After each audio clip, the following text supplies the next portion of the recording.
Hello mga ka-babies, papasok na po ako sa school. Nakapasok na po ako sa room. Tatanggalin ko muna ang aking shoes bago ako magpunta sa aking upuan. Yan po, lalagay ko siya dito. Ito pa isa, lalagay ko din. Natagal ko na ang aking shoes, ilalagay ko na siya dito. Pupunta na ako sa aking upuan kung saan ako nilagay ni teacher. Pero bago maupo, aayusin ko muna aking puwan. Medyo magulo po kasi ang aking upuan. Yan, naayos ko na. Pero bago ko maupo, tatanggalin ko muna ang aking bag. Ilalagay ko siya dito sa aking tabi. Okay na siya, mauupo na po ako.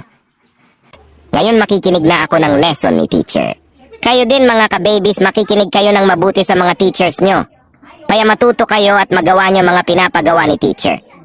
Ngayon naman magko-color naman tayo. Sana magawa ko to ng tama. Kaya magkaroon ako ng star kay teacher. Yan po, kinukulayan ko